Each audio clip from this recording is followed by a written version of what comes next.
The Syntax of Things by Arisha. Chapter 5. Wisdom. Albus Dumbledore. "Is that blasted bird yours?" Severus asked. The morning had been quite peaceful so far, but then again the boy had to wake up. Potter glanced at the owl sitting on the window ledge and grinned widely. His hair was a complete mess, Severus noticed, as Potter ran to greet the bird, tangled and popping up in all directions.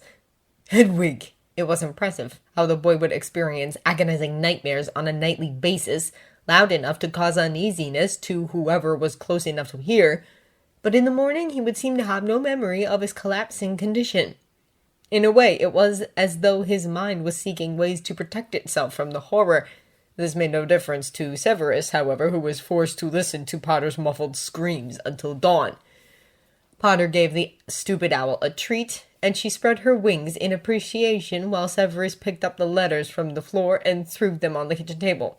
She was pecking at the pane all night, the insolent hen. He took a sip of his morning tea and moved to the living room. "One must be suicidal to dare interrupt my sleep like that." Potter chuckled and followed his letters. "At hand, blasted child." Severus made himself comfortable into his armchair as Potter opened his new box of biscuits and sat on the carpet cross-legged. At least the boy knew how to keep an appropriate distance between them. On second thought, the only appropriate distance between him and a Potter should be no less than 2 dimensions apart. Well, given the current circumstances, Severus would have to make do with a little closer than that. Some people on this earth were worth avoiding at all costs. Potter was at the top of Severus's list. Potter shifted a bit further away while still on the carpet, a rather ridiculous thing to do after all, considering that Severus's personal space had been invaded by Potter countless times already. Severus took another sip and watched as Potter tore open the first envelope impatiently. It was undoubtedly from one of those friends of his, letters inspired by the unbearable sentimentalism to fill the boring hot summertime. Since the day Potter had come here a week and a half ago, he hadn't stopped asking if there were any letters for him, and there weren't until now. Watching Potter's shy smile as he read his letter, Severus felt his temper take over. "From Miss Granger, yes. How touching the folly of true love must be." Potter looked up, his confusion quickly switched to embarrassment. "What? Hey, it's not like that. We're just friends. I don't have a..." "Yeah." Severus felt his lips turn into a smirk. "And here I thought you'd be somewhat skilled in that aspect at least. Once again, it's proved. Fame isn't everything." Cliché, but it always worked with that kid. Severus hid his smirk behind his cup before Potter could catch more than a glimpse of it. The tea warmed his throat. Potter was an easy one to read, and it was only a matter of seconds for him to disappear into his room, gritting his teeth with furiousness. Severus waited. "I do have friends at least. I don't just live in a dungeon." "The brats!" "It's my job, Potter. Do you think I live in Hogwarts because I find the decoration admirable?" "Or the staff, for that matter?" Potter shoved his letters into his pajama pocket, most likely deciding to read them while alone. "Well, it's not like living in Hogwarts stops you from having a life. You're just making up excuses. Professor McGonagall does visit Dumbledore's rooms all the time, after all." And Severus spilled his hot tea all over his shirt front. "Damn!" He stood up, casting a cleaning spell on himself and undoing the first buttons of his shirt to wipe the tea from his collarbone. "Do remember whom you're talking to, Potter." Potter seemed curious, if not amused. Severus's many years of self-control had probably been leading up to this very moment. "What? The gossip has been going around since even you were a student," Potter argued, and Severus wondered about the implication behind the word even. The boy was a complete failure when it came to controlling emotions, and despite his cheeky smile, the way he spoke Dumbledore's name was drenched into a vague bitterness that was difficult to identify. Severus wondered whether Potter's trust for Dumbledore had been blunted to the extent of open disrespect for his person, or if Potter was just being nosy as always. Either way, he decided that the satisfaction of making him uncomfortable was too tempting for Severus to waste. Well, Potter was going to find out at some point in his life anyway. "Unless Minerva is, in fact, a gentleman in disguise, a possibility which I highly doubt, your gossip is untrue." Severus was granted the exact reaction he was anticipating. Potter's eyes widened, a big blush spreading over his cheeks. The insolent grin disappeared and replaced by embarrassment. Perfection. And while Potter was trying to determine whether the information he'd just been given was true or not, Severus decided to let him wonder. Better let Potter drown in his nosiness. The more the better. Against his better judgment, Severus decided that occasionally torturing the boy was rather amusing. Satisfied with himself, he opened the Prophet. The press was becoming less and less reliable as the years went by, and there were definitely no trustworthy reporters to undertake the political predicament anymore. With the Dark Lord back and the ministry at the edge of the cliff, one would expect to see essential news on the front page, instead of all this nonsense concerning celebrities. On the other hand, perhaps the minister had taken measures to ensure that no crucial information would slip out. Interrogations would start any time now, and countless Death Eaters would crawl out from under their rocks to claim repentance. Unraveling the thread would take time, and surely more horrors would take place until then. Reading about galas and other joyful events wasn't going to help the wizarding world be prepared, and if a war was on the way indeed, negligence of the press to publicize the ongoing situation would be nearly criminal. Don't say a word about Dumbledore. Severus was startled. Was Potter still here? Why was he even talking to him? He'd been given a room for a reason. Severus glared over the paper, annoyed to have his thoughts interrupted. "Go upstairs," he quickly spat back. Potter's eyes narrowed. Why would you say that? You have no right. Why would you say that? Say what? About Dumbledore, what did you mean? I didn't mean anything. Go upstairs. You have no right to speak ill of him. If he knew you said such a thing... Forget about it, boy, for Merlin's sake, Severus snapped. You meant Is it true? How would you even know? Has he told you? Has he told me? Of course he had. The man wouldn't fit in a closet, even if he tried. The headmaster and I have been friends for many years, Potter. Potter gaped again, blinking, and Severus realized the misunderstanding just a moment before Potter spoke. You... Friends! Do I look like a... He bit back the word faggot, failing to find a better one to fill in the blank. Let it be, he decided, and went back to his paper. His calmness didn't last long. So what do you do over the summer? Do you just stay inside and read? Severus sighed. Don't you have anything better to do, Potter? Nope, not really. Find something! Potter chewed on another biscuit as he furrowed his eyebrows. Can I go outside? Absolutely not. Then there's nothing to do. It was official. He was babysitting an infant, and more so, a very bothersome one, shipped to him with a bolt-shaped stamp on the head. They weren't going to survive this when Potter's attempts to get along with him kept popping out of nowhere. The boy had to understand that the best solution for both of them was to shut his mouth and stay entirely out of sight until September. And he'd learned the hard way. Very well then. The bathtub has grown mold all around and needs scrubbing. Get rid of it and don't come downstairs until it's all removed and the porcelain is shining clean. No magic. He expected an objection he didn't hear. Dumbledore couldn't like men. This was just another thing Snape had said to mess with him or to upset him. Not that it changed anything. It didn't, he hoped. But the possibility of Snape telling the truth made him feel even more like he didn't know Dumbledore at all. After a year of purposely avoiding him, Harry learned to not expect Dumbledore's help and guidance anymore as he once did. There was no reason to feel perplexed about this. Dumbledore was his professor and had no business telling him about his private life.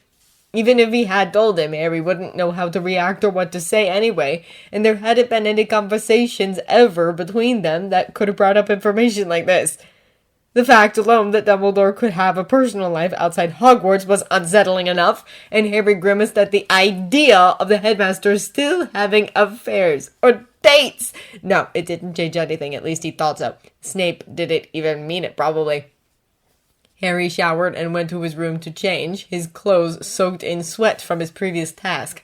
After having spent so many years of his life taking care of Aunt Petunia's house, cleaning a bathtub wasn't such a big deal. Chores always helped him distract his mind, and distraction was the only thing he needed at the moment. When he was done, he read the letters Hermione and Ron had sent him and made a mental note to write back to them tomorrow. When Harry descended to the living room, Snape was just walking out of the mysterious door that was always locked. He looked at Harry suspiciously, raising his eyebrow. Harry held up a bottle of chlorine. I've finished. Finished what? Cleaning the tub. Harry reminded him. He placed the bottle on the floor, stretched, and lay face down on the sofa. Back with the Dursleys, his days weren't any less boring, but at least he was allowed to take a walk or sit in the yard if he wanted to. In here, there was nothing to do. Snape hated talking, and he hated Harry too, and Harry couldn't confidently say that he hated the man any less. Living with him was pretty much like living with a bitter ghost. And yet Harry hated staying in the room he'd been given. When he was alone, the thinking was becoming too intense, too much, and images of Sirius falling behind the veil would invade his mind to haunt him.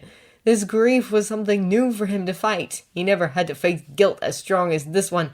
If Harry hadn't been so naive, Sirius would be alive, and Harry would be living with him now instead of Snape. Every minute in this house reminded him of what he had done. Then move on to the rest of the rooms. The floor needs scrubbing too, said Snape coldly. Harry took off his glasses and let them slip on the floor. Later. Now, Potter, we have occlumency later. I'm not a house elf. Snape stood over him, and Harry heard an irritated exhale. I will not have you idling on my couch. Get up! Harry buried his face into his arms. No matter how long he slept, he never felt like getting enough rest these days. Once or twice he had woken up panting, and he was scared to bits at the realization that he'd been screaming in his sleep. Snape hadn't heard him, luckily. Later. Potter! The warning was clear in his voice. Away from Uncle Vernon's hand, though, Harry didn't really care if he'd piss off Snape. He had put up with worse, and ignoring Snape's orders was most likely not going to get him into bigger trouble than ignoring Vernon's. He felt something hit his head. Ouch! Snape was holding a rolled-up prophet. Up, Potter. Harry did, but chose to spend his time in his bedroom instead of scrubbing Snape's filthy floor. No matter how accustomed he was to those chores, it was one thing to let himself be humiliated in front of his aunt, and completely different to do it in front of a professor. After the summer, he'd have to face Snape in class again, and until then he had to maintain as much dignity as possible. He stayed in his room, reread Ron and Hermione's letters, slept, woke up, slept again, read the letters once more. When the time came for his occlumency lesson, he felt like a ton of thoughts were already battling inside his head, and he couldn't push them away. Of course, Snape could tell. You're not trying, Potter. I don't know what the hell you want me to do. Manners. Fuck manners!